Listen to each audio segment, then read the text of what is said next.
ॐ नमः सिद्धेभ्यः। जय श्री ॐ नमः सिद्धेभ्यः।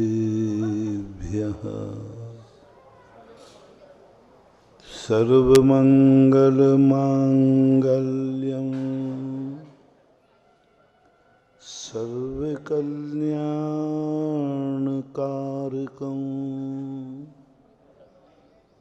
प्रधानं सर्वधर्माणां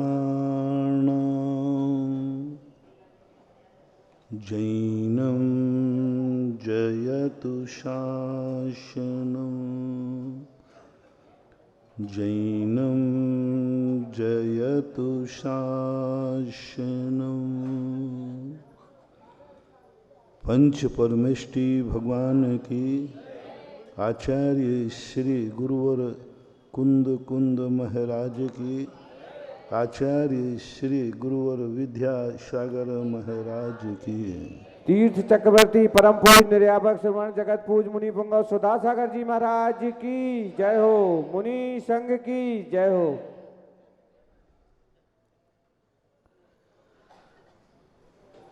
प्रसंग चल रहा है कि हम अपनी जिंदगी को खुशनुमा कैसे बनाएं। सब कुछ पाने के बाद हम खुश होंगे, वह संसार में रहना ऐसी विचार करना कल्पना मात्र है। आकाश के फूल हैं, गधे के सींग हैं, होना ही नहीं है। हम उस दिन खुश हो जाएंगे जिस दिन हम सब कुछ पा लेंगे। पहली बात तो सब कुछ मिलने वाला नहीं है। दूसरी बात, सब कुछ पाने के बाद भी तुम्हारे मन में कुछ और आएगा कि शायद कुछ और होता तो। अब एक वैज्ञानिक ने घोषणा की थी पूरी पृथ्वी के, यदि काश मुझे पृथ्वी के बाहर एक कदम रखने को स्थान मिल जाए तो हम पृथ्वी को भी खिसका देंगे। अब लो, पूरी पृथ्वी के बाद क्या कामना जाग गई कि पृथ्वी के बाहर एक कदम रखने को स्थान।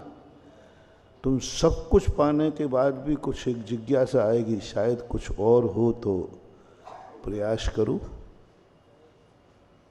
यानी सब कुछ तुम अपने आप में पूर्णता का अनुभव कभी कर नहीं पाओगे। सब कुछ पाने के बाद तुम सुखी होगे, ये कल्पना है। और दूसरी बात है कि पाने के बाद व्यक्ति सुखी नहीं होता है क्योंकि पर वस्तु जितना आएगी अपनी जिंदगी में वो कहीं ना कहीं से हमें टेंशन देगी।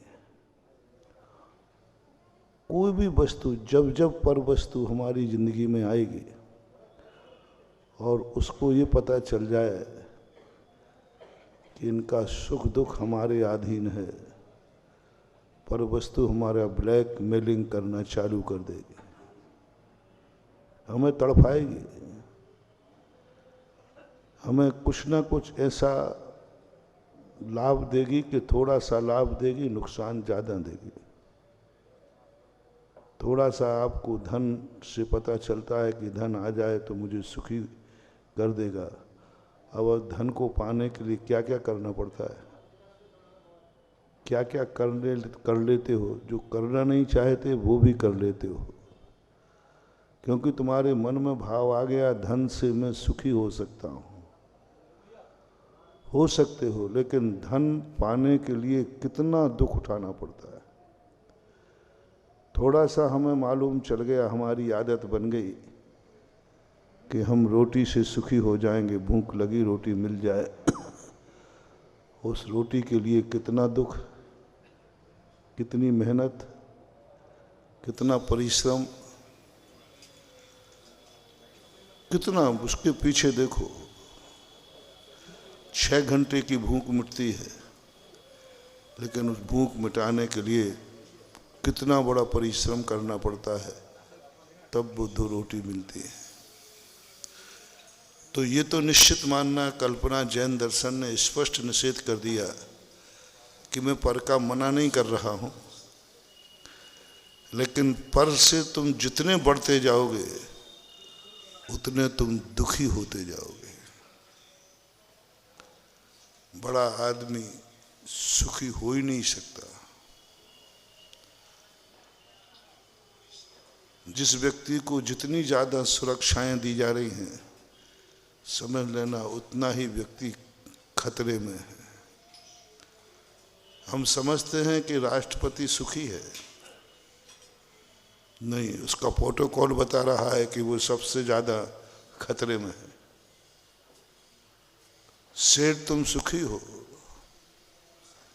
जिस दिन तुम्हारी अटैची में पैसा हो उस दिन तुम्हें सबसे ज़्यादा खतरा है, मर सकते हो, मार सकता है।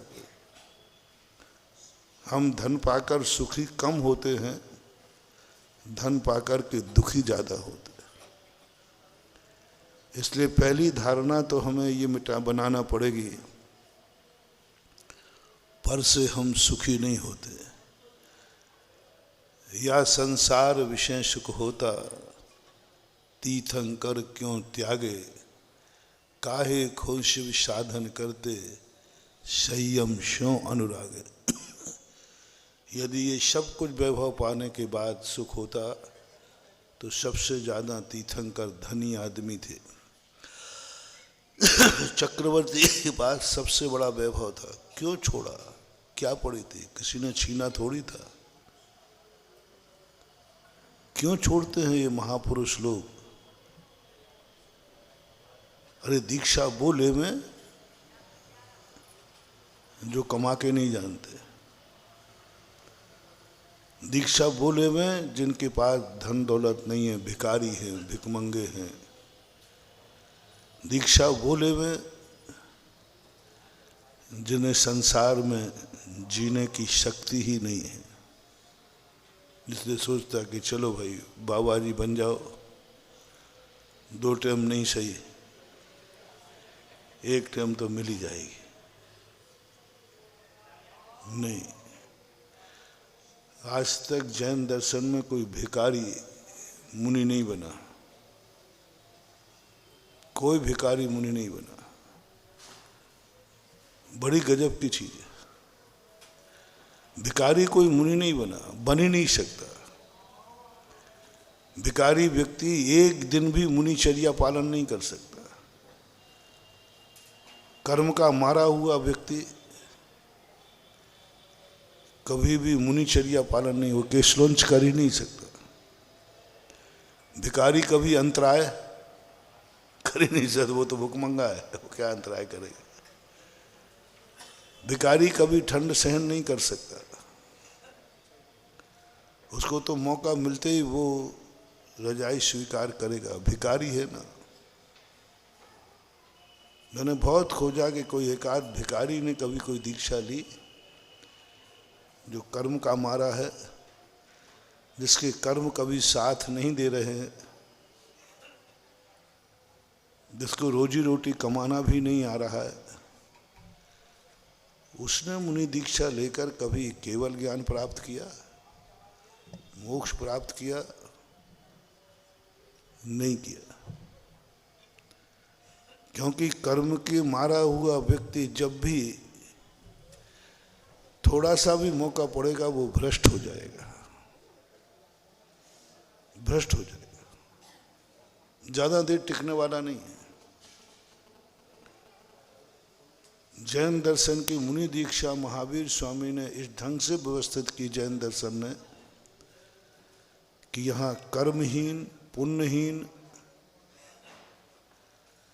कभी मुनि व्रत पालन नहीं कर सकते। संसार से हारा हुआ व्यक्ति मुनि व्रत पालन नहीं कर सकता। अभाव की जिंदगी जीने वाला कभी मुनि व्रत नहीं पालन कर सकता, वो भ्रष्ट हो जाएगा। क्योंकि वो पाप की मार्ग से आया है, गरीबी से जूझ करके आया है। उसने सब कुछ पाना चाहा लेकिन पा नहीं पाया, इसलिए वो मुनि बन गया।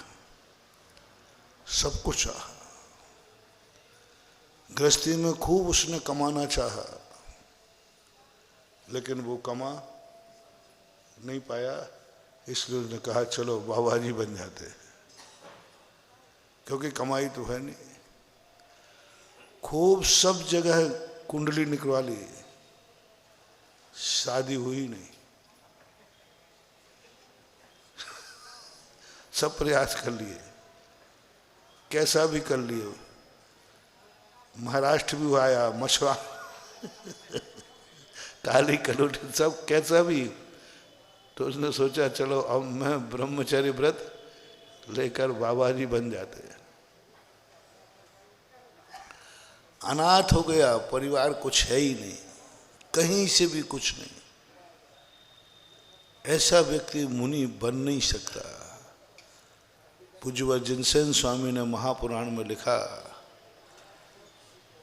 दीक्षा देने वाले आचार्य गुरु के लिए पुण्यहीन को दीक्षा ना दी जाए।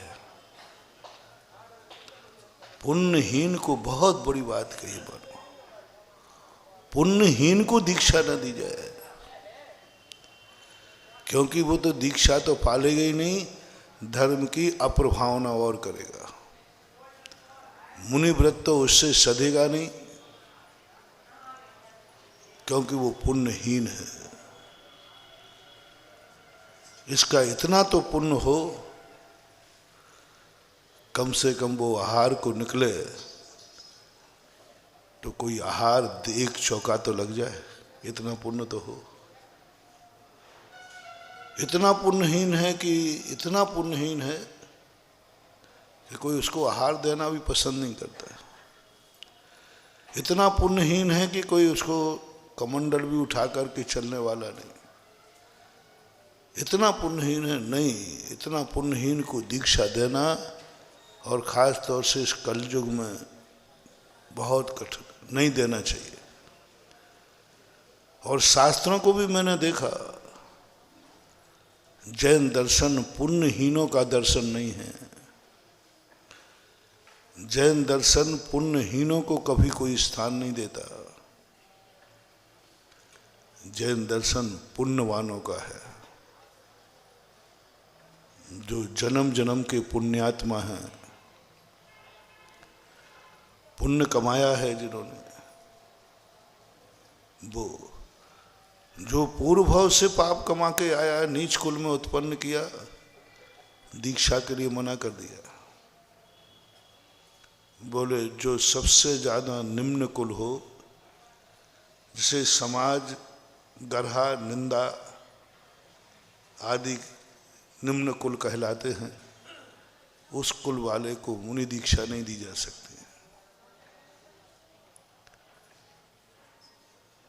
नीच गोत्री मुनि दीक्षा नहीं ले सकता,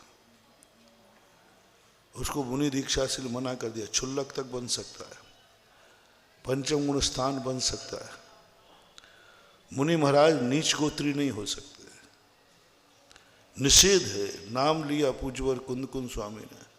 मैंने कि क्यों, पुण्यहीन को जरूर मौका मिलना चाहिए,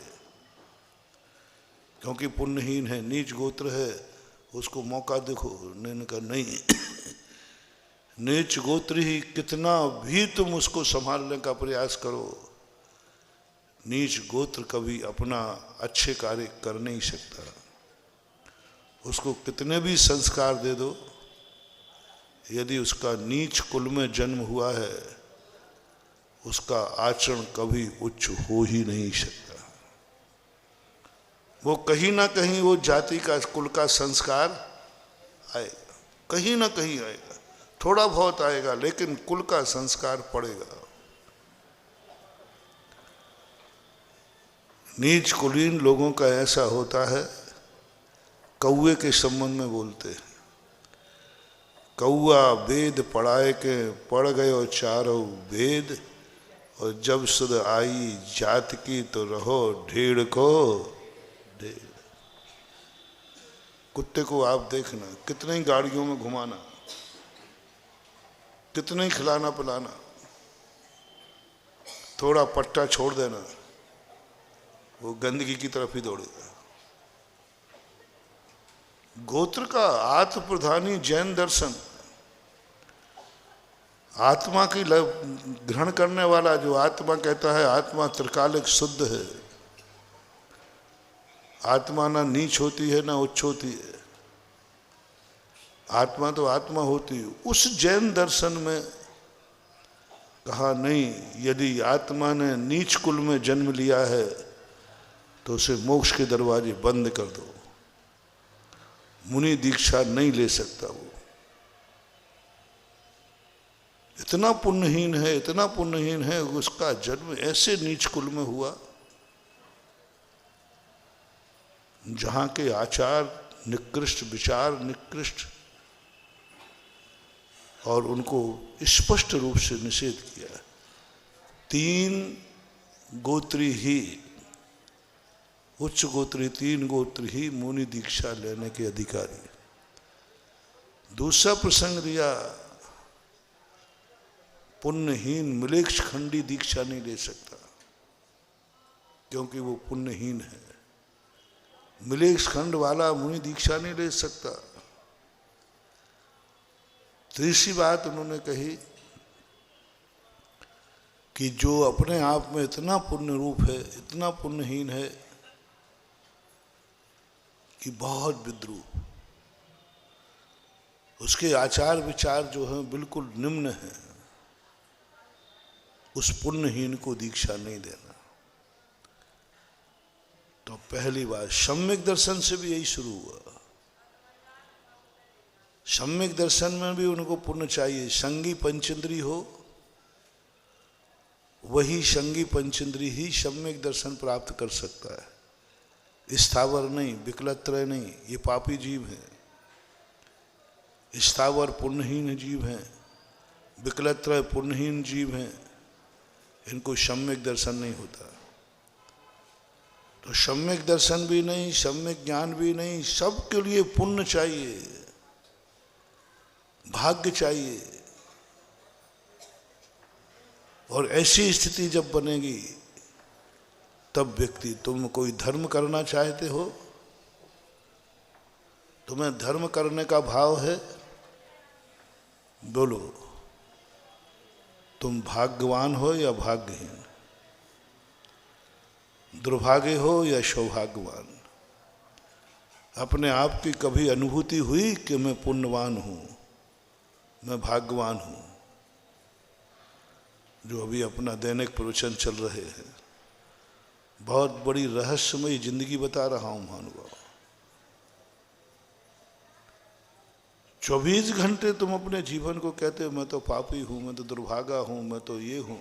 कभी अनुभूति हुई धर्म करने चले हो, भगवान के चरणों में जा रहे हो, गुरु के पास जा रहे हो, नमोकार मंत्र की माला फेर रहे हो, सम्यक दर्शन प्राप्त कर रहे हो, अनुभूति बताओ तुम्हें सौभाग्य की अनुभूति के दुर्भाग्य की? अभाव की जिंदगी जी रहे हो कि सद्भाव की? कर्महीन हो, आप अपने आप को मानते हो कि मैं कर्महीन हूं, पुण्यहीन हूं, कोई फायदा नहीं है मंदिर जाने से, कोई फायदा नहीं है मंदिर जाने से। पुण्यहीनों को मंदिर नहीं है। जैन दर्शन पुण्यहीनों का है ही नहीं।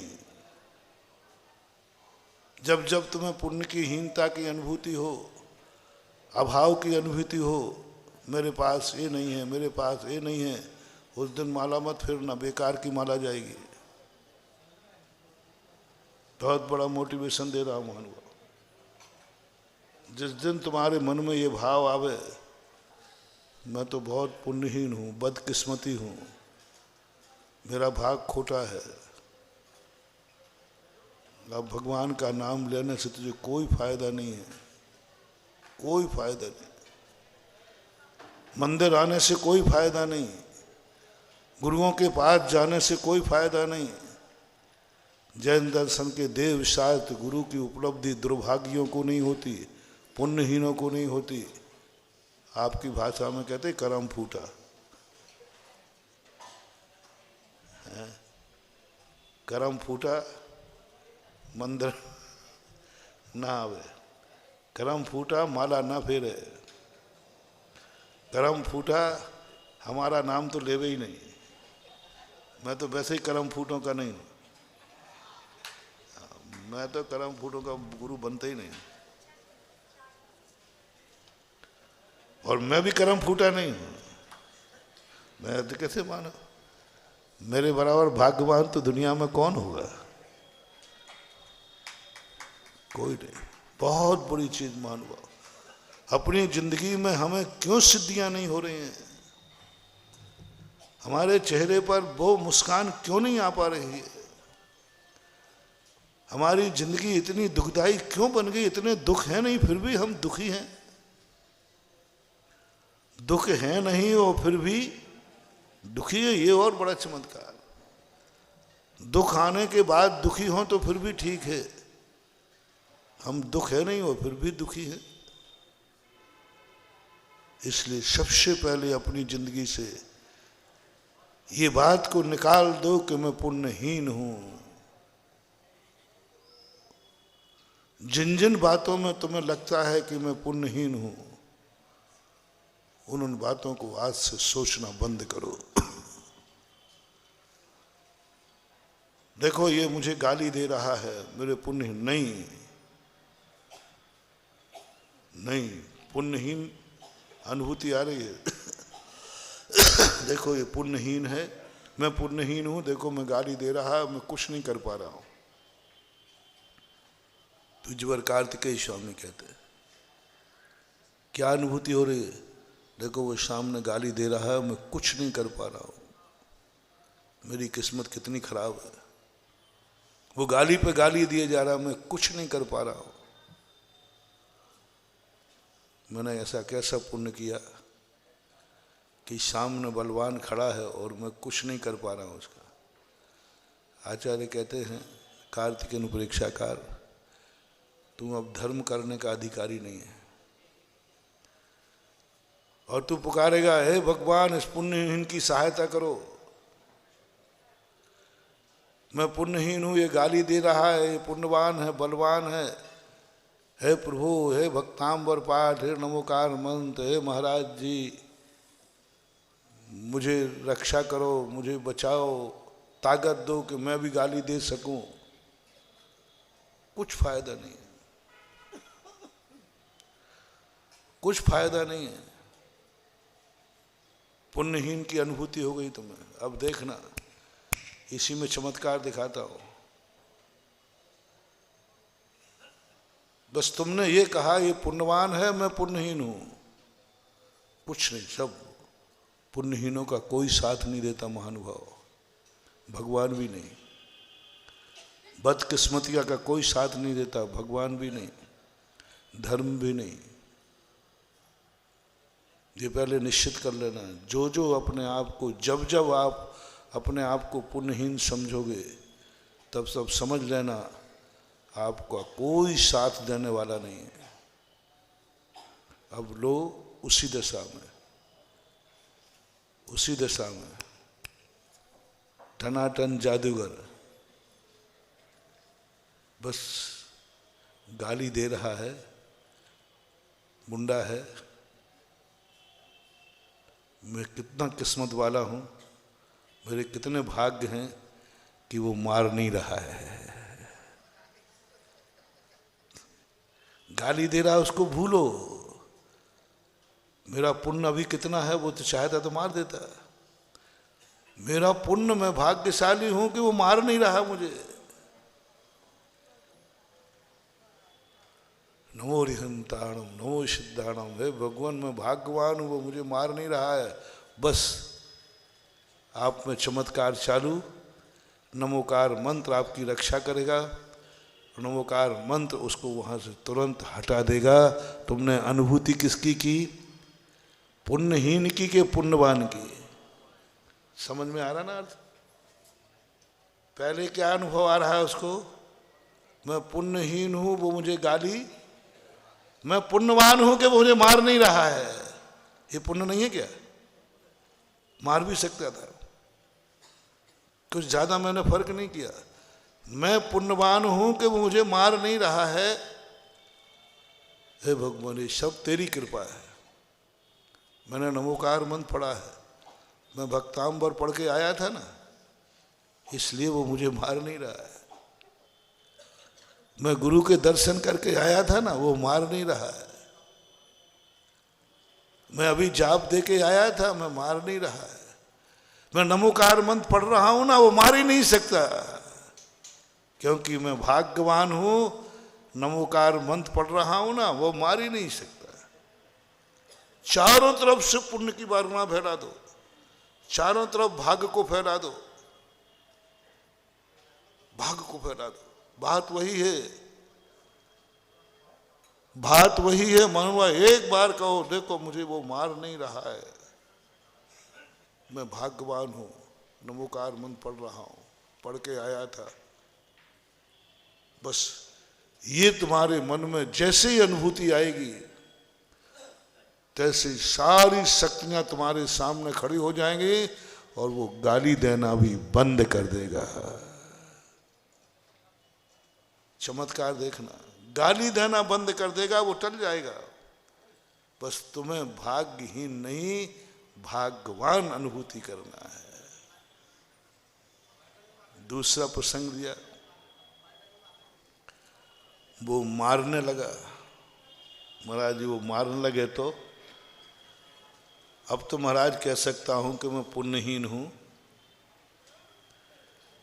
देखो अब वो तो पीटने में चालू ही कर दिया महाराज, उसने तो पीट नहीं नहीं नहीं, पुण्यहीन की अनुभूति मत करना, पुण्यहीन का आप अनुभव में मत लाना। आप यहाँ भी भाग्यवान समझिए। पूज्य वर कार्तिकेय स्वामी के टीकाकार कहते हैं, इस समय चिंतन करो, मैं कितना पुण्यवान हूँ। हे प्रभु, मार ही तो रहा है, प्राण तो नहीं ले रहा है। मार ही तो रहा है, प्राण तो नहीं तो प्राण ले लेता है। इसको तो क्या लगना है, एक गला दबाता, गोली चलाता है, इसके बाद तो सब कुछ है। मार ही रहा है, प्राण तो नहीं ले रहा है। ओ भगवान, मैं भाग्यवान हूं, आपका नमोकार मंत्र पढ़ रहा हूं ना, आपका भक्तांबर पाठ पढ़ रहा हूं, आपकी भक्ति कर रहा हूं, गुरु का नाम स्मरण कर रहा हूं। मैं भाग्यशाली हूं। मार रहा है लेकिन प्राण नहीं ले रहा है। अब देखना, मार रहा है ये अनुभूति करना, मैं भाग्यहीन हूं और ये मेरे प्राण नहीं ले पा रहा है, नहीं ले रहा है, मैं भाग्यवान हूं। दोनों की अनुभूतियों में अंतर समझना, कितना अंतर आ गया। तीसरा प्रसंग हुआ, वो गुंडा था जम के, उसने कहा अच्छा ये बात है, गुंडे बहुत खतरनाक, गुंडों को कभी छेड़ना नहीं। वो गुंडे जहां तक निपटाए वहीं तक शांति से निपट जाना। हाँ नहीं, गुंडों का कोई भरोसा नहीं। वो एक जोक सुनाया होगा कभी मैंने। एक यात्रा में एक व्यक्ति सफर कर रहा था, टिकट लेके बाकायदा, और गुंडा आया, बोले उठ भाई यहाँ से, मैं बैठूंगा। बोले साहब तुम कैसे बैठोगे, मैंने तो टिकट लिया, मेरा जर। बोले कुछ टिकट फिकट नहीं चलता, तू मुझे जानता नहीं, उठ जा यहाँ से। धीरे से उठ जाओ,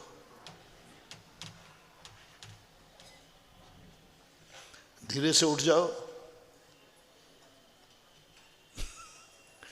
बिना टिकट वाले को बैठने दो और तुम टिकट वाले खड़े रह जाओ, इज्जत रह जाएगी।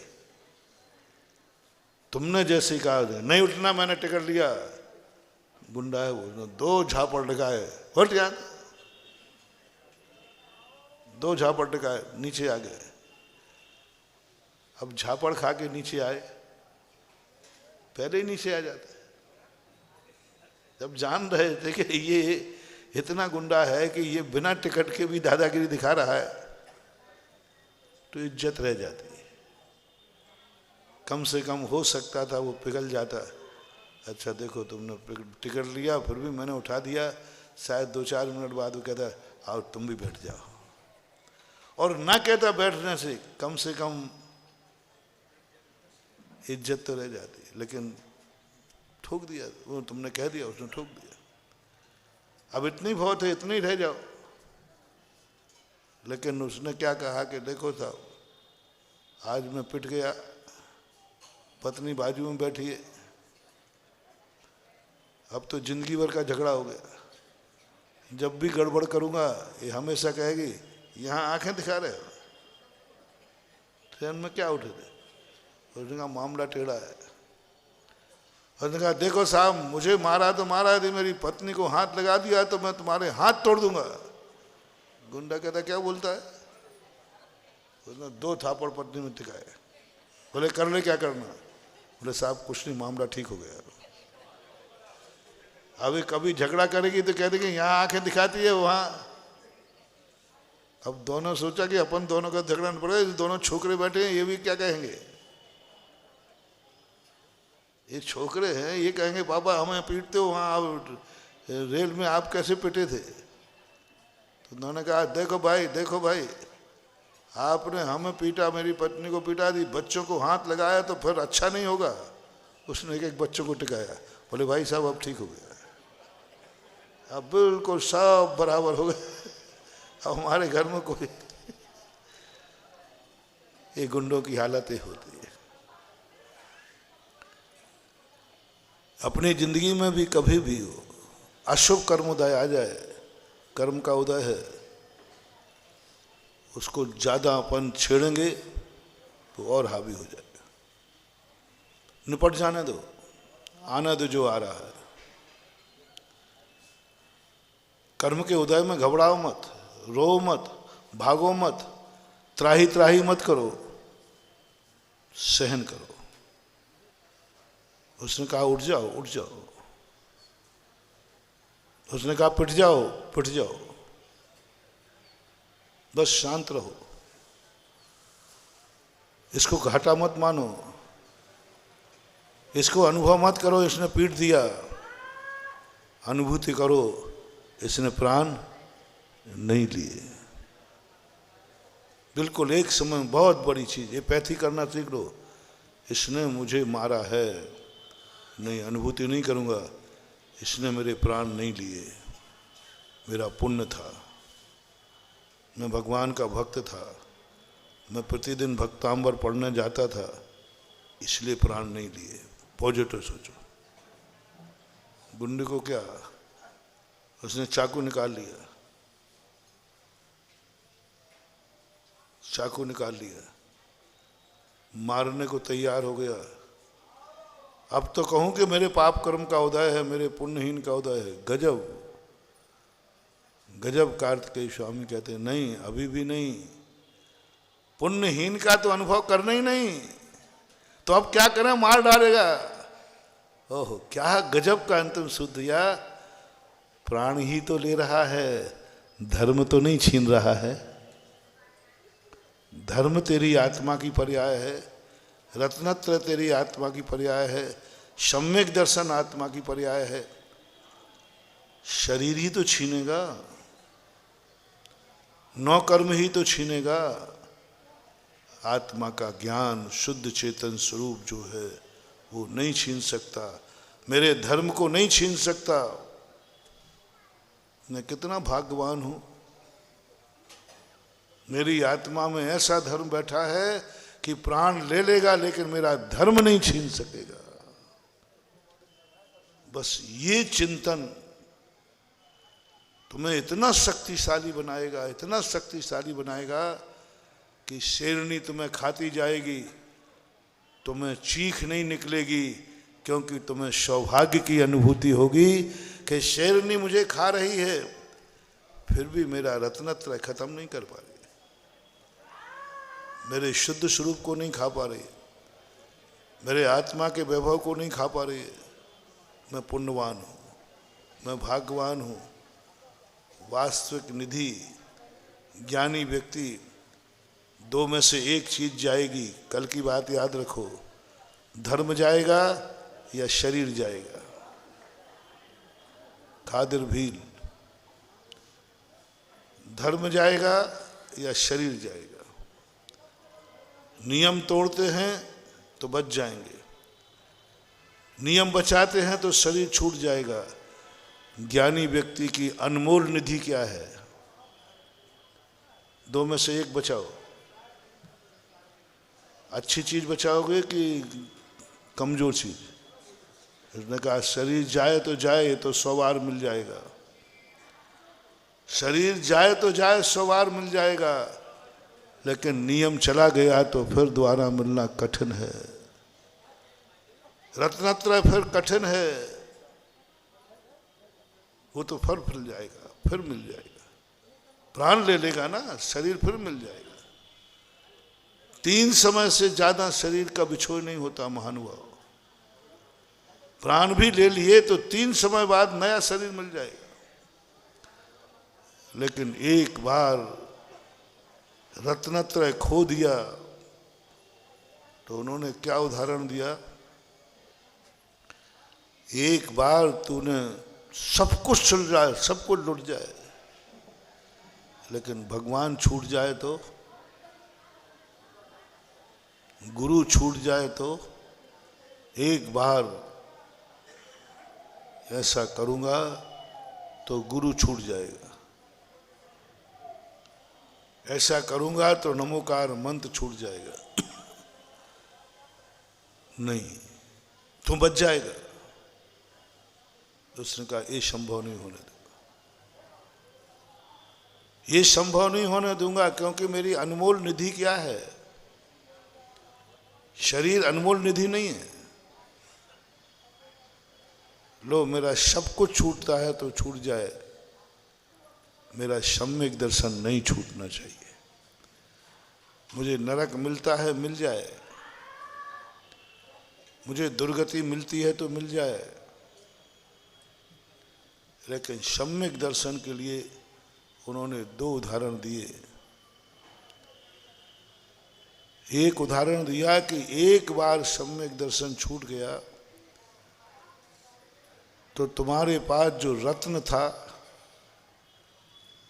वो थोड़े से संकट आया, और संकट आने पर तुमने उस रत्न से कौए को उड़ा दिया। कौए का संकट तो टल गया, लेकिन जो दुर्लभतम रत्न था वो समुद्र में गिर गया। कौए का संकट तो टल गया, लेकिन रत्न समुद्र में चला गया। अब समुद्र में से रत्न ढूंढो मुश्किल है। दूसरा उदाहरण दिया कि एक बार हमें सच्चे देव शास्त्र गुरु की संगति मिली, बहुत कठिन है। आर्य खंड मिल जाना, उच्च कुल मिल जाना, जैन कुल मिल जाना, जैन कुल में भी अच्छा गांव, अच्छा नगर मिल जाना जहाँ जिनालय हो। जिनेंद्र भगवान भी मिल गए, शास्त्र भी मिल गए, गुरु महाराज भी मिल गए। ये पूरी मिलकर के एक गाड़ी मिल गई, बन गई, जिंदगी बन गई। सब कुछ सही है, सब कुछ गई है, कहीं कोई कमी नहीं। अब यदि इसमें से कोई चीज छूटती है, कोई बात नहीं, धर्म छूटता है छूट जाए, नियम टूटता है टूट जाए, गुरु छूटते हैं छूट जाएं, और क्या होगा? गुरु छूटेंगे छूट जाएंगे, फिर मिल जाएंगे, फिर मिल जाएंगे। उन्होंने कहा दोबारा उम्मीद मत करना। जैसे उन्होंने उदाहरण दिया कि एक गाड़ी के चाक, धुरी, जुआ वो लगाते हैं, दो बैलों के शैल, धुरी जिस पे चाक घूमता है, चाक, इन सब आइटमों को अलग अलग समुद्र में फेंक दिया जाए। एक आइटम प्रशांत महासागर में, एक आइटम हिंद महासागर में, एक आइटम अरब महासागर में, एक आइटम बंगाल की खाड़ी में, और कौन है, एक अटलांटिक अटलांटिक सागर में ये फेंक दो, और ये अपने आप हवा की थपेड़ों में आ करके अपने आप मिल करके गाड़ी बन जाए, ये फिर भी संभव है। लेकिन एक बार हमारे जीवन में आया हुआ यह संबंध द्वारा मिलना बहुत कठिन है। धर्म के लिए रत्न की उपाधि दी और ये गाड़ी की उपाधि दी, अच्छा कुल, अच्छी जाति, अच्छा धर्म, अच्छे गुरु, अच्छे देव, अच्छे साथ, अच्छा स्थान, इसके लिए उधार नहीं। उनका ये संभव है, लेकिन पुनः इन सारे निमित्तों को एक बार खो देने के बाद फिर संभव नहीं है, फिर संभव नहीं है। इसके बदले में तुम्हें क्या मिल सकता? कुछ भी दे दो, हमें कुछ नहीं चाहिए। सम्यक दर्शन के साथ मुझे नरक में वास करना श्रेष्ठ है, नरकों की यातनाएं सहन करना श्रेष्ठ है, लेकिन मैं सम्यक दर्शन के बिना नौवें ग्रेविक का सुख भी नहीं चाहते। नौमा ग्रेव देख ले, जैसे कल कहा था, नियम तोड़ दे बच जाएगा। तो खादर भील ने क्या कहा? नियम तोड़कर बच के क्या करूंगा? नियम तोड़ के बच के क्या करूंगा? नियम तोड़ करके जिंदा रहने की अपेक्षा नियम के साथ में मर जाना श्रेष्ठ है। समझ गए ना? नियम तोड़कर जिंदा रहने की अपेक्षा नियम के साथ मर जाना श्रेष्ठ है। मरेंगे और क्या होगा, नियम तो नहीं छोड़। तो भगवान को छोड़ दे, मंदिर भगवान गुरु को छोड़ दे, जिंदा रह जाएगा। बोले अनाथ होने की अपेक्षा अभी मेरे पास भगवान है, मेरे पास गुरु है, मेरे पास धर्म है, इनको छोड़ दे तो तू जिंदा रह जाएगा। तो सम्यक दृष्टि, सच्ची श्रद्धा जिसकी है, वो कहता है इनके बिना भी क्या जीना। एक भजन गाते हो ना, तेरे बिना भी क्या जीना। गुरु के बिना क्या, वो तुम्हारा गाना होगा फिल्मी, लेकिन उसी को अपन यहां लगा रहे हो। गुरु बिना क्या, भगवान बिना क्या, धर्म बिना क्या, बस लगा ले शब्द तो कहीं भी फिट बैठ जाते हैं। भगवान के बिना क्या जीना। अनाथ होकर जिंदगी जीने की अपेक्षा सनाथ होकर के मरूंगा तो श्रेष्ठ है।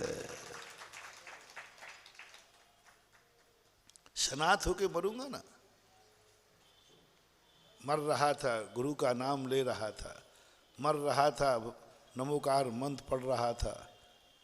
नमोकार मंत्र पर पैर रखने की अपेक्षा, नमोकार मंत्र पर पैर रखकर जिंदा रहने की अपेक्षा नमोकार मंत्र पढ़ते हुए मरना श्रेष्ठ है। दोनों समझना। नमोकार मंत्र पढ़ता रहेगा तो मरेगा, और नमोकार मंत्र पर पैर रखेगा तो बचेगा। फैसला करना है अपन को। नमोकार मंत्र पर पैर रख के जिंदा रहना, क्या करूंगा जिंदा रह के, क्या करूंगा जिंदा रह के। नमोकार मंत्र पर पैर रख कर जिंदा रहने की अरे कल्पना ही नहीं है। कल नहीं आज मरूंगा, नमोकार मंत्र पढ़ते पढ़ते मरूंगा। तुम नमोकार मंत्र मेरा नहीं छुड़ा सकते। कल्पना मत करना मैं तुझे मार डालूंगा, मार डाल, उसमें क्या फर्क पड़ता है।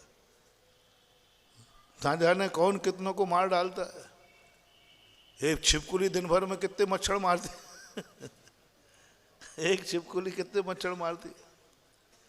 अनंतों बार मारा गया मैं तो, अनंतों बार तेरे कभऊ आप भयो बलहीन, शबलन कर खायो अति दीन। मैं तो बार बार बलहीन हुआ, सब लोगों ने खाया नहीं।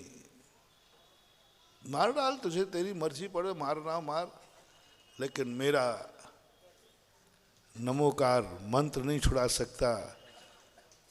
प्रार्थना करो भगवान, कल मरूं तो आज मर जाऊं, लेकिन नमोकार मंत्र पढ़ते पढ़ते मरूं। पूज्यवर कुंद को पूज्यपाद स्वामी ने कुछ नहीं मांगा, बोले भगवान मरना जीना तो लगा है, कौन अकाल में मर जाता, कोरोना में मर जाता, एक्सीडेंट से मर जाता, पता नहीं कब मर जाता। मेरे से छोटे छोटे भी मर गए, मेरे छोटे छोटे मर गए, मैं मर जाता, लेकिन मैं नमोकार मंत्र के साथ मरना चाहता हूं।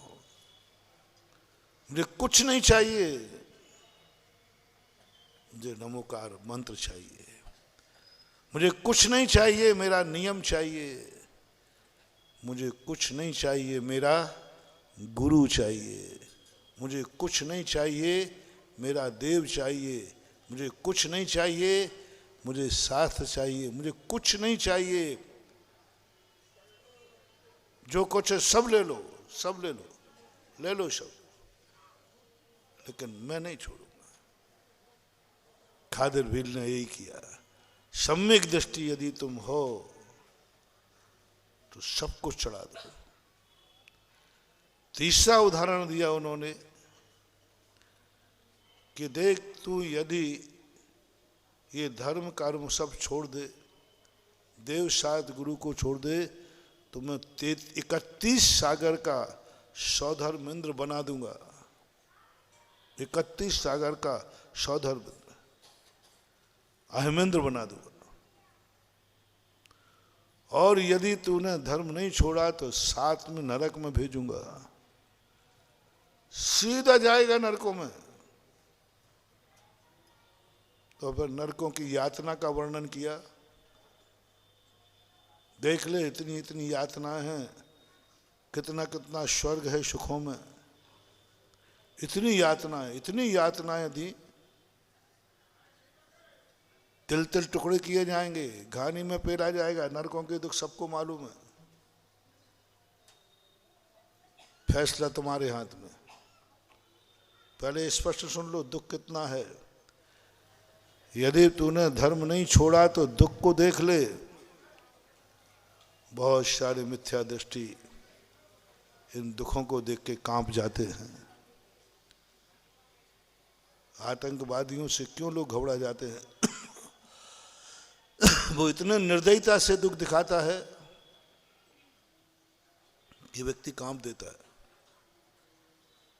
कांप जाता है। 1-2 आतंकवादी पूरे प्लेन को हाईजैक कर लेते। 250 लोग बैठे हैं, 250 लोगों से बलवान नहीं है, लेकिन उन्होंने क्या फैला दिया?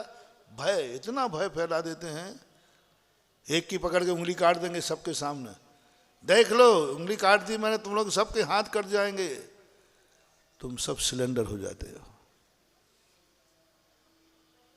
सिलेंडर हो जाते। और उस समय तुम सब छोड़ने को तैयार हो। वो कहे कोई नमोकार मन नहीं पड़ेगा जी, क्योंकि तुमने दिखा के सामने देख लिया।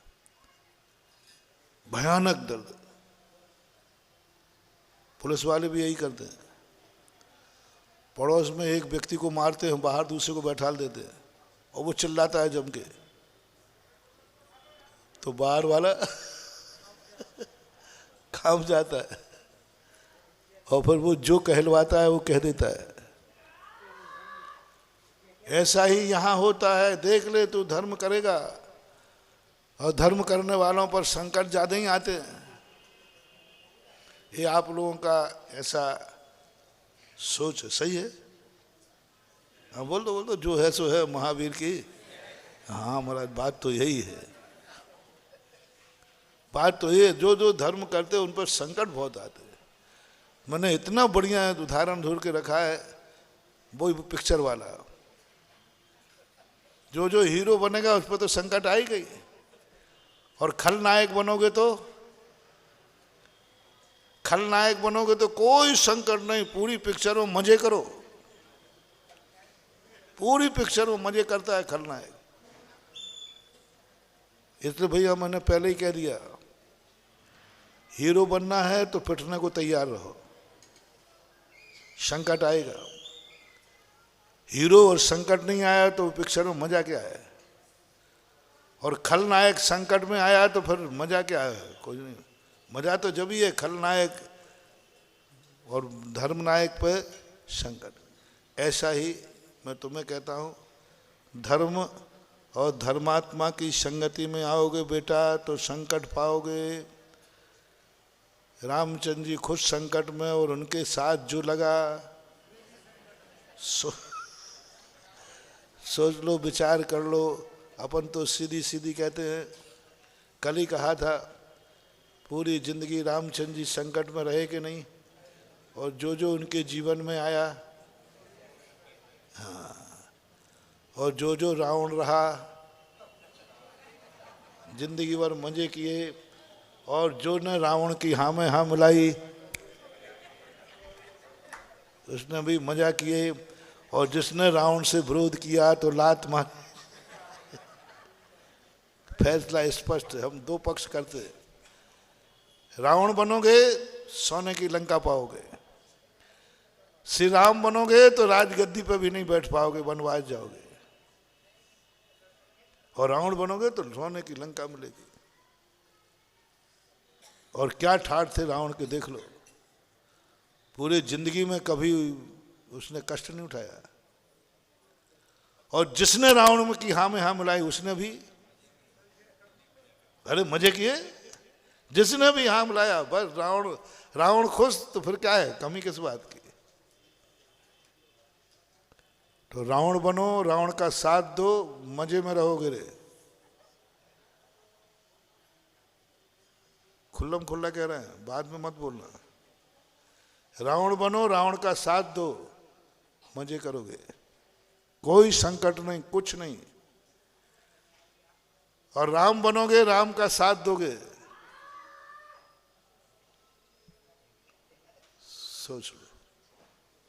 सोच लो, विचार कर लो।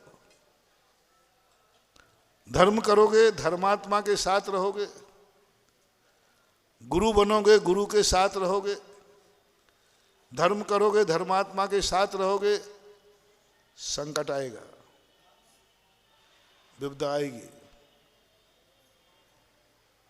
सदा से नीति चली आई, सदा से नीति। चौथे काल में मैंने श्री राम और रावण का उदाहरण देकर के स्पष्ट कर दिया। पंचम काल में ये उम्मीदें मत करना। हीरो बनोगे, संकट आएंगे, पिटाई होगी, दुख होंगे। हीरो ऐसे ही नहीं बन जाओगे।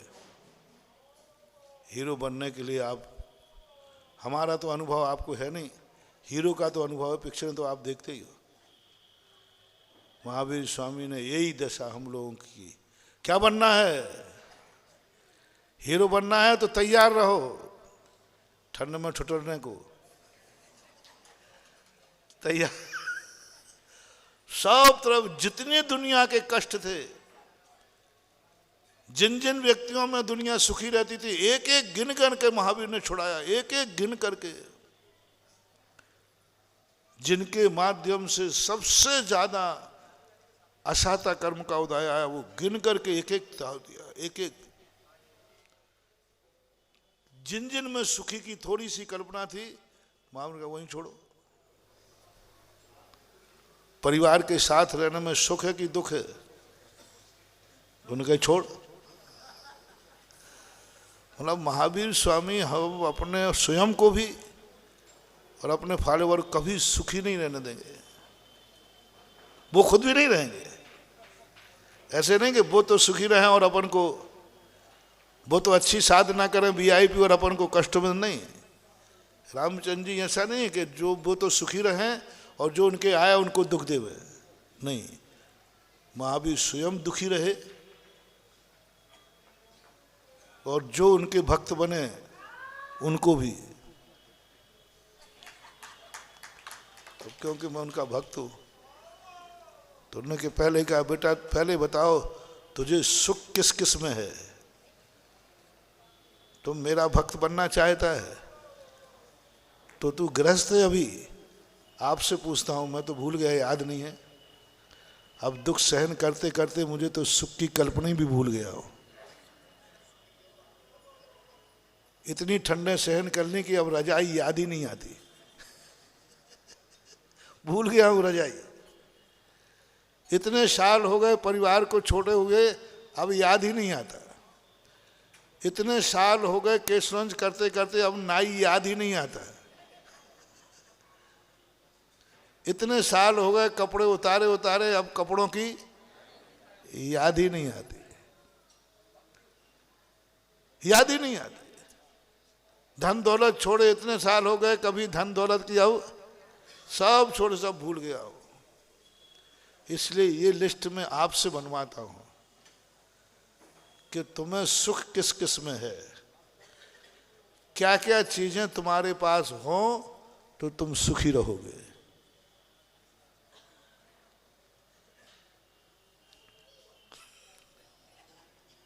महाराज हमारा माँ बाप जिंदा रहें, उनकी छाया में रहें। बोलो, माँ बाप तुम्हारे जिंदा रहें, उनकी छाया में रहो, तो तुम्हें सुख का कारण के दुख का कारण जल्दी भूल जाओ, पक्का। और जो जो तुमने सुख भरा है भरोगे, वो भी मेरी आफत आएगी। क्योंकि महावीर स्वामी कहते हैं तुझे सुखी नहीं रहने दूंगा। थोड़ा सोच के भरो। तुमने भर दिया माता पिता जिंदा रहेंगे तो मुझे दुख है, तो हमें माता पिता मिल जाएंगे उनके साथ रहने को। क्योंकि महावीर स्वामी तो कहते तुझे जिस जिसमें संसार सुखी है उसमें तुझे सब छोड़ा दिया जाएगा। अब फिर से कह रहा हूं, भर दो एक बार, मेरे लिए भर लो कि माता पिता जिंदा रहेंगे तो मैं बहुत दुखी रहूंगा। महावीर कहेंगे फिर ठीक है, तू उन्हीं के साथ रहे जिससे दुखी रहे। हीरो बनना है ना। हीरो कब बनेंगे? जब दुख का पहाड़ टूटेगा सब तरफ से। तुमने भर दिया, नहीं महाराज नहीं भरूंगा, मैं तो रहूंगा सुखी। अच्छा, तुम्हारी शादी विवाह हो जाए तो सुखी हो कि नहीं होवे तो सुखी हो?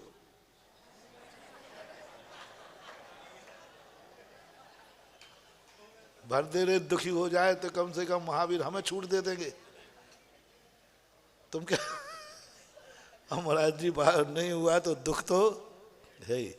सारे परिवार के लोग तुम्हारे साथ रहें तो सुखी हो, कि तुम सब छूट जाए और तुम अकेले बचो तो सुखी हो? सब परिवार भरते जाओ भरते जाओ, आफत तो मेरी जाना है। तुम्हारे पास मकान हो अच्छा तो सुखी हो, कि मकान नहीं हो तो सुखी हो? धंधा पानी अच्छा हो तो सुखी हो, कि नहीं चले तो सुखी हो? पैसा अच्छा हो तो सुखी हो, कि नहीं हो तो सुखी हो? रिश्तेदार हो तो सुखी हो, कि नहीं हो तो सुखी हो? सब में सुख भर दिया। महावीर के पास लिस्ट पहुंच गई और लिस्ट पहुंचते ही हम वहीं बैठे थे उनके भगत बनने के लिए कि महावीर स्वामी में आपका, तो उन्होंने लिस्ट पकड़ा दी। इनमें सुख है, ये चीजें तुझे छोड़ना है। इसमें लिखा है माँ बाप जिंदा, माँ बाप के साथ रहेंगे तो सुख है। बोल, माँ बाप को आज से मैं साथ छोड़ता हूं। अब देखो सरासर के बिल्कुल, क्योंकि वो सुख लिखा है ना। संसारी लोगों ने लिख दिया कि माँ बाप की छाया में तो सुख है। महावीर ने कहा मेरा भक्त बनना है तो माँ बाप को छोड़। शादी विवाह हो जाए तो सुख है, तुझे शादी विवाह नहीं करना, ब्रह्मचर्य व्रत लेना है, क्योंकि शादी विवाह में सुख है।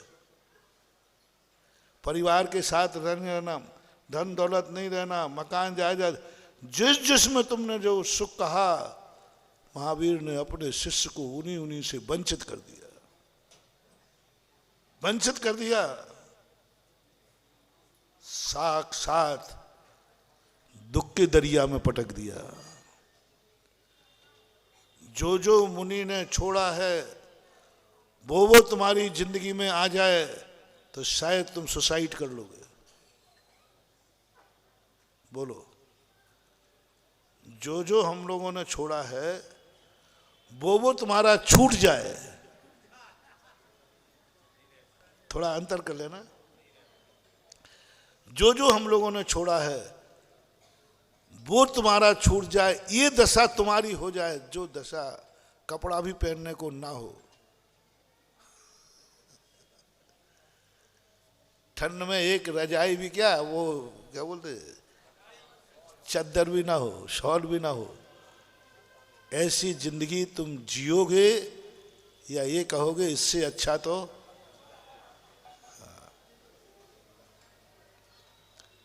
क्या कठिन परीक्षा महावीर स्वामी की। महावीर स्वामी कहते हैं ये जो तेरी दशा मैं कर रहा हूं, इतनी दशा यदि किसी अज्ञानी की ग्रस्त की हो जाए तो मर जाएगा, और वो दशा मैंने तेरी कर दी, बोल मरने का भाव आ रहा है कि सौभाग्य का भाव आ रहा है। क्या बात है मानवा, क्या बात, क्या बात है, धन्य है महावीर स्वामी। ऐसी दशा यदि तेरे किसी अज्ञानी की हो जाए जो मैंने तेरी दशा की है। क्या कराना चाहते थे महावीर स्वामी? क्या दुश्मन थे महावीर स्वामी अपनी जिंदगी के और हम लोगों के? वो स्वयं की जिंदगी के क्या दुश्मन थे? हरा भरा परिवार,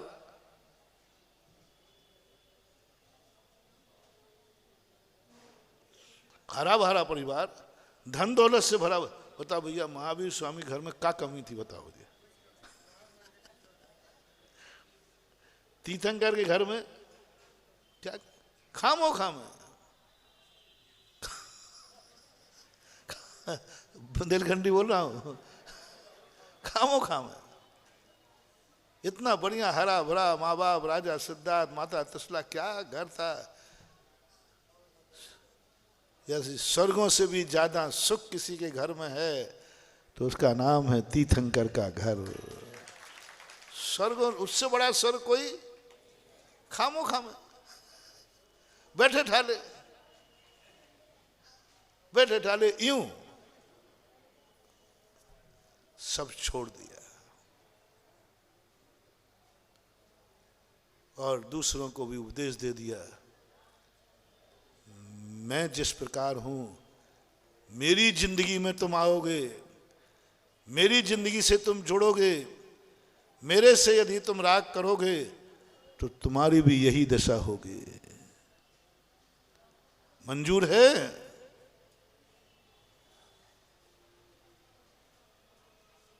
क्या कहती है रामचंद्र जी? क्या बात करते हो सीते? वनवास में? मालूम मैं कैसे वनवास में जा रहा हूं, तुम सहन नहीं कर पाओ, तुम्हें वनवास नहीं हुआ है, और मैं जिस वनवास में जा रहा हूं वो वनवास तुम्हें सहन नहीं होगा। फैसला कर लो, मुझे छोड़ दो, अयोध्या में रहो, सुख से रहोगे, सुखी रहोगे, मेरे साथ रहोगे, सुरक्षित रहोगे, यहां मेरे साथ रहोगे। दुख कभी भी आ सकता है, कुछ भी दुख आ सकता है। जंगल में और सुख की कल्पना, बोलो क्या किया जाए? जंगल में और सुख की कल्पना क्या किया जाए सीते?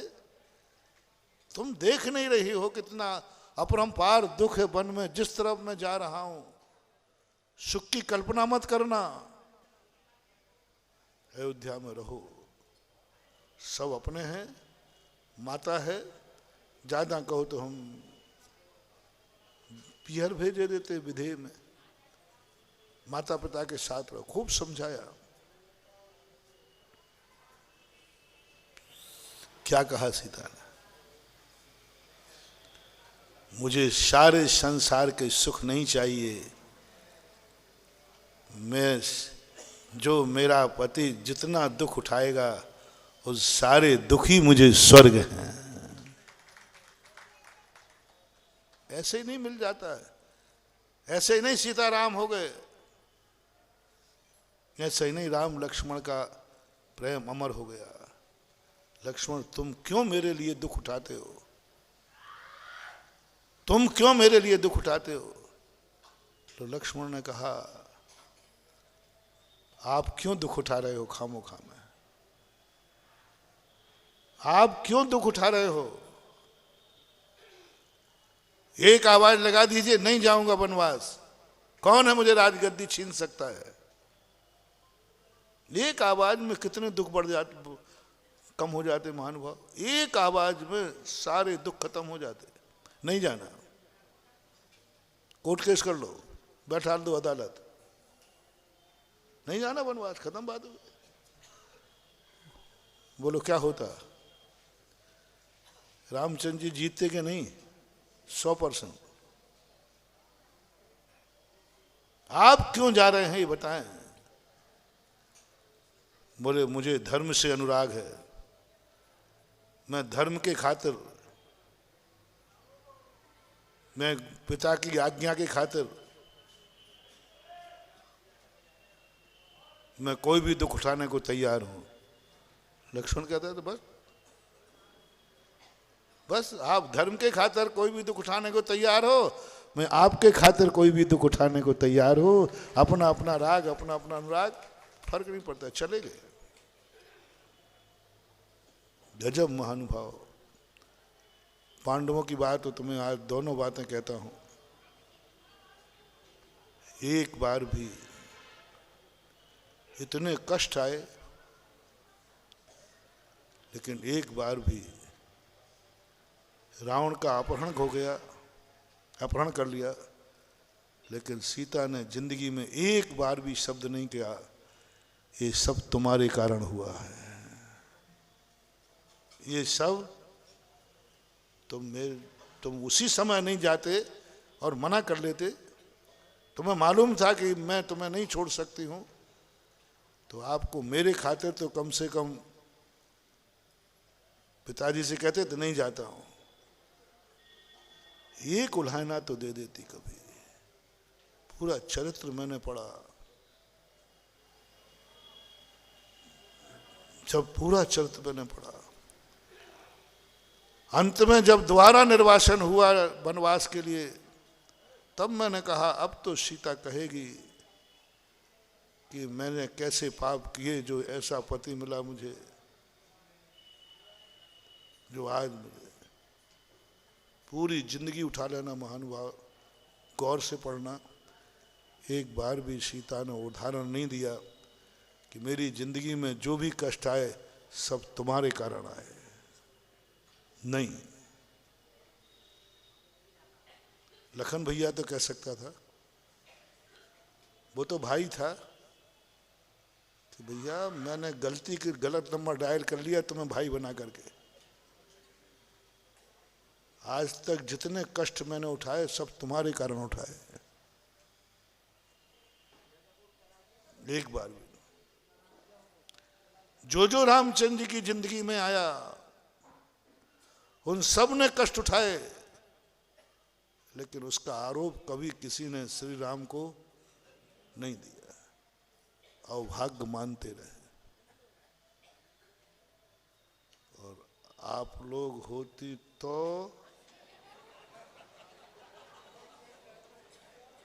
अरे महाराज जी हम प्राण ले रहे थे, इनको प्राण टॉर्चर कर करके, तुम हमारी बात मानते ही नहीं हो। हमने पहले ही कहा था शुरू में अलग हो जाओ, लेकिन तुम तो अपने बाप से मतारी से ऐसा मोह करते रहे। अब वो मैं ज्यादा बोल नहीं पाऊंगा, क्योंकि कभी कभी मेरे पास ऐसे केस आ जाते हैं, तब मेरे सामने बोल पड़ते हैं, महाराज इनको पहले कहा था।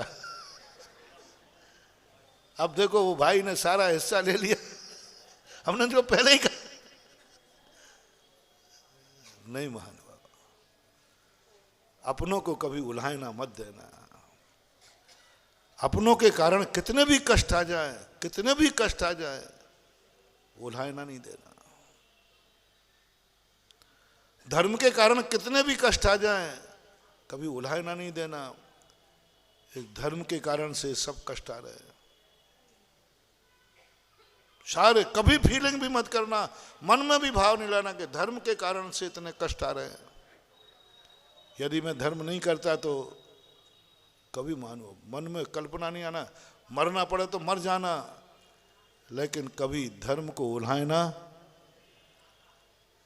कभी कोई मैंने नियम ले लिया इसलिए परेशानी में आ रहा हूँ, नियम नहीं लेता तो नहीं मानूंगा। नियम को कभी उल्हायना मत देना, मौत आ जाए तो। खादिर भील ने ये नहीं कहा काश मैं नियम नहीं लेता तो बच जाता, ये उल्हायना नहीं दिया। कथा को मैंने गौर से पढ़ा, खादिर भील है, कह देता कहाँ का नियम ले लिया, मैं नियम नहीं लेता तो अच्छा था। नहीं आया, भाव ही नहीं आया। उसने कहा ओ भाग्य मेरे कि मरूंगा तो नियम के साथ मरो, नियम को कोसा नहीं। कितने लोग नियम को कोसते हैं, नियम के कारण थोड़ी परेशानी आ जाए तो नियम का कोसते हैं। क्या करें, कहाँ तक रहें, नियम में फंस गए, महाराज जी की बातों में आ गए। अब महाराज जी क्या करें, अब मुझे भी कोस देते हो, बहुत सारे लोग कोसते। सम्यक दृष्टि कहता है नहीं, कितना भी संकट आ जाए मैं कोसूंगा नहीं। आप लोग भी धर्म के कारण, क्षेत्र के कारण कभी दान की बोली ले लो तो कोसना नहीं। महाराज की बातों में आ गया, महाराज ने कहा था जो दान देगा वो बीज है, जो 1 लाख देगा 10 लाख मिलेगा।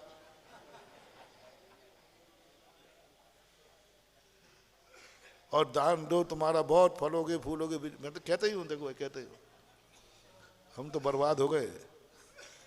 महाराज की बातों में जो रखा था वो सब दे दिया, सब दे दिया। महाराज ने कहा बीज है, मैं आ गया बातों में, क्या करूं। ये महाराज नहीं है, मेरे बैरी है। और मेरी बुद्धि कहाँ मारी गई मेरी बुद्धि के महाराज की बातों में। कोसना नहीं, कोसना नहीं। क्या कहना, अरे भाई मैं ही गड़बड़ करता हूं। लॉटरी वाला क्या कहता है, 1.5 रुपए में 1.5 करोड़, 5 रुपए का टिकट लो 1.5 करोड़ पाओ। वो गाड़ी दिखाता है, सब दिखाता है। उसमें कितने लोग ठगे जाते हैं, कितने लोग ठगे जाते हैं। एक को खुलता है, लाखों करोड़ों जब लेते हैं, एक को खुलता है। और तुम्हें भी मालूम है खुलना, तो भाई लॉटरी वाले से तुम हजारों बार लुटे हो, तो गुरु ने एक बार लूट लिया है तो क्या हुआ, कोई बात नहीं, उल्हायना नहीं। बोली नहीं चुका पा रहे हो तो ये भाव मत करना मैंने बोली कहां से ले ली। हीन भाव मत लाना, मैंने कहां से बोली ले ली। मैं बातों में आ गया, मैं भावावेशी में आ गया। नहीं, कभी बोलकर कोई कहे तुम बातों में आ गए इसलिए हम तो आए नहीं, अपन तो मोटी चमड़ी है, महाराज के कछु प्रभाव नहीं पड़ता। नहीं, तुम कहना दुर्भाग्य हो, मैं भाग्यशाली हूं। कितने लोग पापों के कारण दिवालिया होते हैं, पापों के कारण दिवालिया होते हैं, पापों के कारण बेइज्जती होती है। मान लो अब बेइज्जती भी होगी, क्योंकि अब तुम बोली दे नहीं पाओगे। तो हीन भावना मत करना, अपना प्रसंग वही चल रहा है, कोई बात नहीं। कितने लोग हैं दुनिया में जो पापों के कारण बेइज्जती होते हैं, पापों के कारण, जुआ के कारण, किसी के मर्डर करने के कारण, शराब के कारण। कितने पापी लोग पाप कारण से दुनिया में बेइज्जती होती है। आज मैं बोली नहीं दे पाऊंगा तो मेरी बेइज्जती होगी, लेकिन धर्म के कारण ही होगी ना, धर्म के कारण ही होगी। मैं धर्म की बोली नहीं दे पाया। दुनिया पाप के कारण बेइज्जत होते हैं। आज मुझे नीचा देखना पड़ेगा, थोड़ा धर्म के कारण देखना पड़ेगा। इस धर्म के लिए तो मैं नीचा तो क्या, सारी बेइज्जती सहन करने को तैयार हूं। साहब कभी उल्हायना मत देना, ये मत महसूस करना मैंने गलती की, गलती की, ये विचार नहीं आना चाहिए। ये विचार नहीं आना चाहिए कि मैंने बहुत बड़ी गलती की, ये कार्य नहीं करता तो अच्छा था, ये दान नहीं देता तो अच्छा था, ये मंदिर नहीं जाता तो अच्छा था। आज प्रवचन में ही नहीं जाता तो अच्छा था, और आज ही महाराज की मति मारी गई, करें क्या, परेशान है महाराज।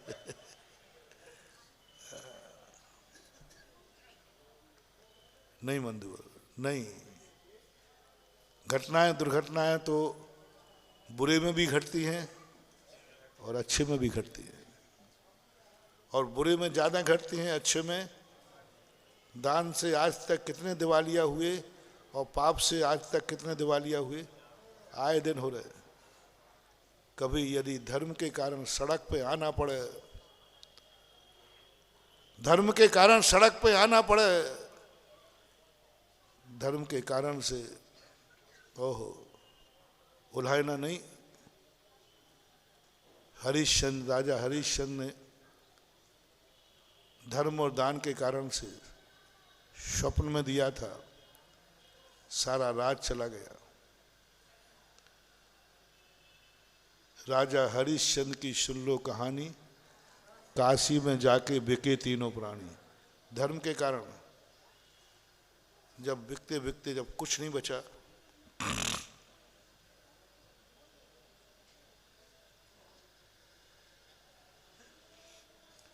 अंत में नौकरी लगती है, एक कहीं नौकरी नहीं मिली। देखो धर्म के कारण से कहाँ, राजा हरिश्चंद्र बहुत बड़ा राजा था, बहुत प्रसिद्ध राजा था। धर्म के कारण संकट देखना, हीरो बनना है तो यहां तक संकट झेलना पड़ेंगे। एक क्षण पहले राजा है, धर्म के कारण, कोई अधर्म नहीं किया था, धर्म के कारण इतना बड़ा संकट आया कि तीनों नौकरी भी नहीं मिल रही उनको। और काशी में जाकर कौन सी नौकरी मिली, स्मशान घाट में चंडाल ने नौकरी दी कि आजकल मौतें बहुत हो रही हैं, हमारे स्मशान 2-3 हैं, एक में जाकर के तुम लग जाओ। राजा हरिश्चंद्र चंडाल के यहाँ नौकरी कर रहा है। महारानी बागवान के यहाँ बागवानी, जिसने कभी हाथ से गिलास पानी नहीं उठाया, बागवानी कर रही है। दिन देखो, ये सब धर्म के कारण हुआ है। अभी तक तुमने धर्म की बहुत प्रशंसाएं सुनी हैं, महाराज प्रशंसा सुन सुन करके हम इतने आ गए, अब मैं सबको भगाता हूँ। हाँ तुम भाग भी जाओगे, मुझे डर नहीं। मैं एक बार क्या हुआ, बोले महाराज जी फलाना व्यक्ति किसी मुनि महाराज के प्रवचन सुनने नहीं जाता, वो जाएगा नहीं, कट्टर विरोधी है। मैंने कहा देखो मुझे चुनौती मत दो, मैं उसको बुला लूंगा। और मैंने अपनी भाषा बदल दी, और वो जो विचारधारा वाला था मैं उसी विचार का बोलने लगा। आत्मानुभूति, शुद्ध आत्मानुभूति, वीतराग, ग्रह, सब वही भाषा। हो भव्य जीवो, हो भगवान आत्मा, हो भगवान आत्मा। मड़वैया मड़वैया नहीं, भगवान आत्मा, अक्षय भगवान आत्मा। अब तुम फूल के कुप्पा। और बस वो आगे सभा में बैठने लगे और चर्चा हो गई। महाराज जी ने भी आज हमारी बात स्वीकार कर ली। 8 दिन तो बढ़िया सभा में बैठे। मैंने कहा अब सबको बैठा लूं कि भगाऊं। तो 8वें दिन से वो हमने एक बार पेपर में पढ़ा था कि राशि आती है, राशिफल। तो 6 दिन की राशि में ये लिखा था, ये लिखा था, ये लिखा था, ये लिखा। 7वें दिन उसने लिखा 7 दिन से कोई तुम्हें मूर्ख बना रहा है।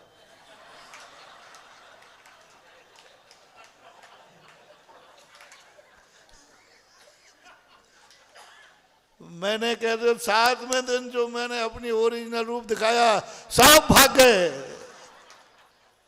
तो मैंने कही नकली श्रोता आए थे और नकली। अब मैं भी इधर 4 चतुर्मास में देखें कितने नकली हो किसने असली है।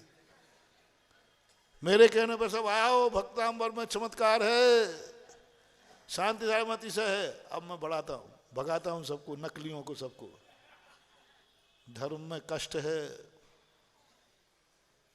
धर्म के कारण कष्ट है। हीरो बनोगे तो दुख पाओगे, खलनायक बनोगे तो सुख पाओगे, खलनायक बनोगे सोने की लंका मिलेगी, और हीरो बनोगे तो वनवास मिलेगा। सब दुख देख लीजिए। राजा हरिश्चंद्र को गजब, जब बेटे को सांप ने खा लिया, उस समय बड़ी दर्दनाक। ऐसा लगता नहीं कि ऐसे भी लोग हैं क्या? ऐसा भी कभी हो सकता है क्या? सांप ने खा लिया बेटे को। मरघट में दफनाने के लिए गई, ड्यूटी पे था, बोले पहले टैक्स दो। कफन कहाँ है इसका? कफन कोई दूसरा व्यक्ति होता महिला तो वहां ऐसी 17 सुनाती, तुमने कफन लायक बचने दिया है?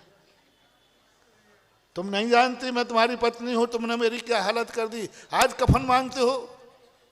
तुमने कफन लायक बचने दिया है क्या?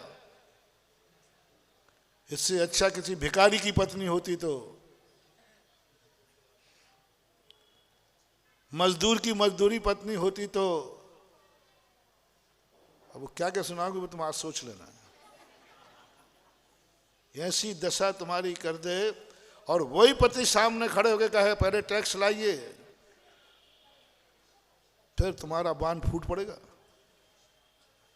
फिर तुम उबल पड़ोगी नारी। किस मुंह से बात करते हो? गजब। महारानी ने एक बार भी उदाहरण नहीं दिया कि आज तुम्हारे कारण मेरी ये दशा, तुम्हारे सत्यवादिता के कारण, तुम्हारे धर्म के कारण आज मेरे लिए बेटा की लाश बन गई है। तुम्हारे कारण मरा है बेटा। आज यदि तुम इतने धर्मवादी और सत्यवादी नहीं बनते तो बेटा महलों में राजकुमार पल रहा होता। मैं महारानी थी, तुम्हारे कारण बागवानी कर तुम, और सब छोड़ो, तुम्हारे कारण ये मेरे बेटे की मौत हुई है और आज तुम किस मुंह से मांग रहे हो कि टैक्स दो? कह सकती थी, क्योंकि एक नारी ने बेटे को खोया है। एक नारी ने किसके कारण? पति के धर्म के कारण, पति के सत्यवादिता के कारण महारानी ने बेटा खोया है। महानुभाव, अच्छे अच्छे फूट पड़ेंगे। तुम तो क्या, शायद मैं भी यदि वहां हूं तो मैं भी फूट पड़ूंगा। हरिश्चंद्र शर्म कर, हरिश्चंद्र शर्म कर। क्या कर रहा है तुम? जिसको इस हालत में लाके रख दिया, आज उस बेटे की मौत पर तुझे तरस नहीं आ रहा है? शायद महाराज भी हरिश्चंद्र को फटकार देते और मां के पक्ष में। गजब गजब। महारानी ने एक शब्द भी नहीं कहा, उल्हाना नहीं दिया, एक शब्द भी नहीं कहा। हाथ जोड़ के, मेरे पास तो कुछ है नहीं, तुमने ऐसा किया नहीं, मेरे पास तो कुछ है नहीं।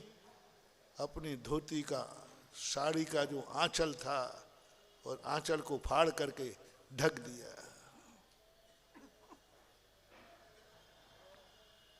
क्या है? क्या समझ रहे हो तुम इस धर्म को? कुंजड़े की सब्जी मंडी की तराजू से तोल रहे हो? इतना ऐसा संबंध है क्या? ये संबंधों के चमत्कार देखो, क्या मजा रखा है पति पत्नियों के चमत्कार। दिन भर लड़ते रहते हो कौओं जैसे, दिन भर लांछन लगाते थे, तेरे कारण ऐसा हुआ, तेरे कारण ऐसा हुआ। यदि सारे टेप रिकॉर्ड कराए जाओ, एक आध दिन प्रवचन में मैं सुनूं तब पता चलेगा क्या क्या तुम बकते रहते हो। कुछ गलत तो नहीं बोल रहा हूं? घर घर में कलह ही कलह हो रही है, एक दूसरे पर आरोप प्रत्यारोप। जिंदगी में सोचो अपनी छातियों पे हाथ रख करके कि तुम छोटी छोटी बातों में एक दूसरे को आरोपित करते हो, तुम्हारे कारण हुआ, तुम्हारे कारण हुआ। यहाँ तक भी आ गई तो भी महारानी ने ये नहीं कहा ये सब तुम्हारे कारण।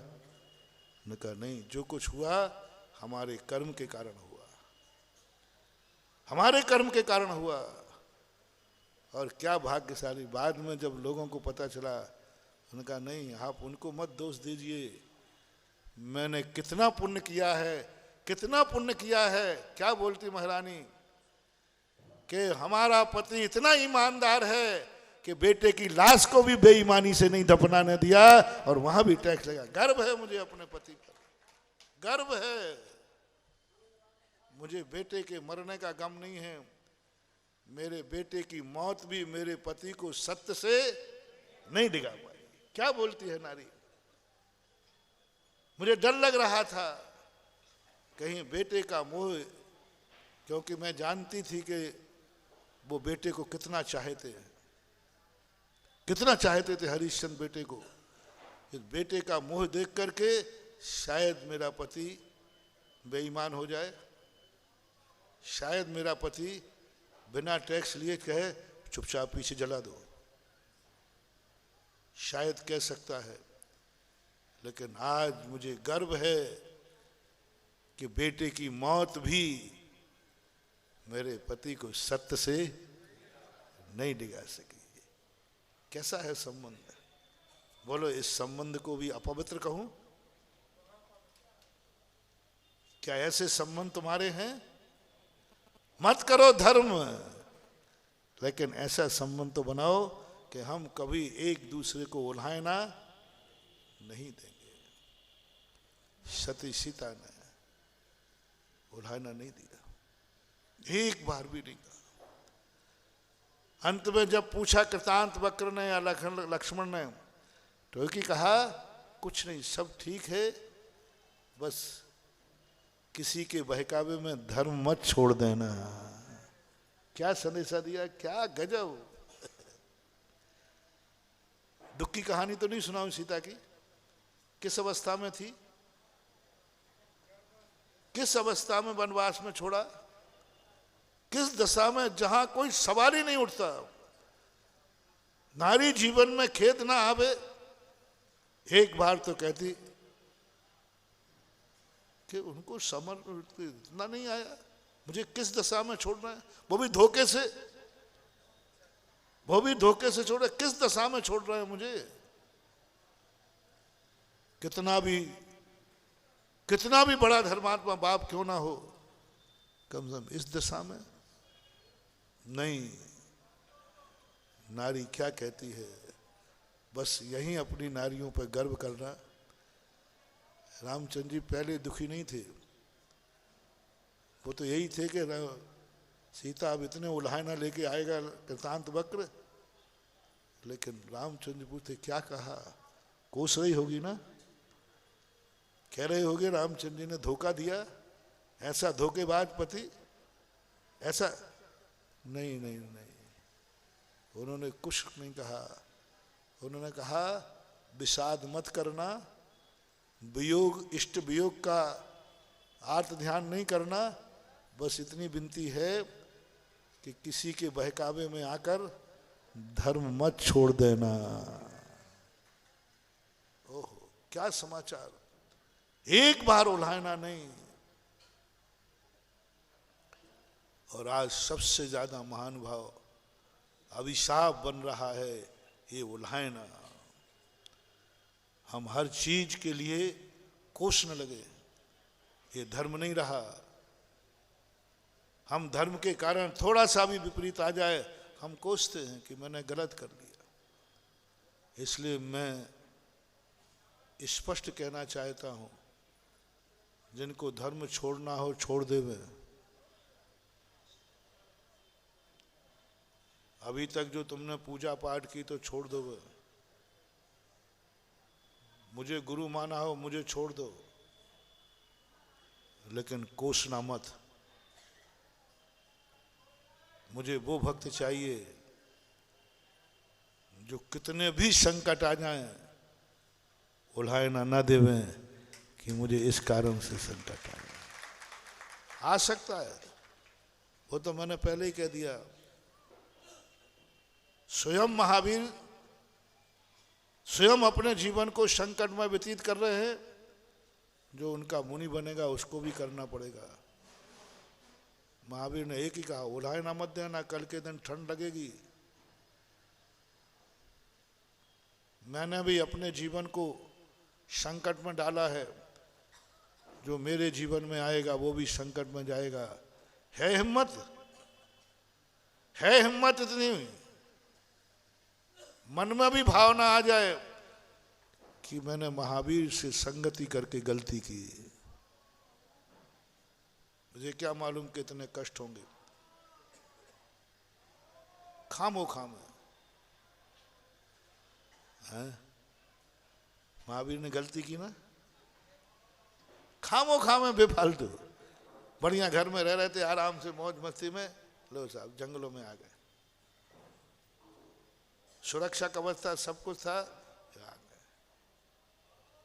इसी प्रकार से आपके मन में कभी साधु के मन में महावीर स्वामी इस पर कहते, देख ले मेरी चर्या, मैंने लिस्ट जिन जिन में ग्रस्तों ने सुख लिखा है वे सुख के साधन सब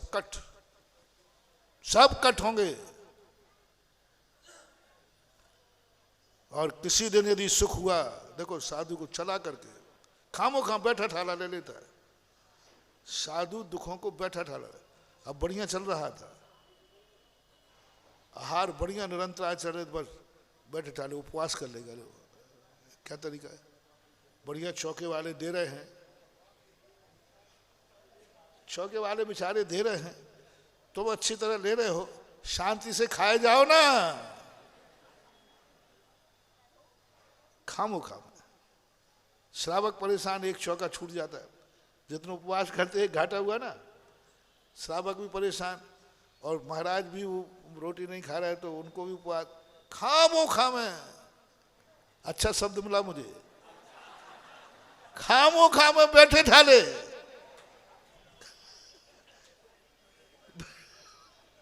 बैठे ठाले उपवास कर लिया।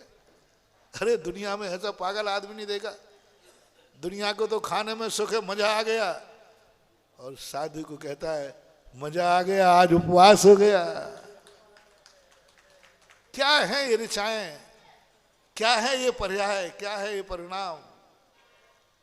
लोगों को भोजन नहीं मिला, चीख पड़ते हैं, भोजन मिल जाए तो आनंद है। और एक आत्मा वो है जो भोजन नहीं मिले उस दिन आनंद है। आनंद की बलिहारी। समय आपका हो गया।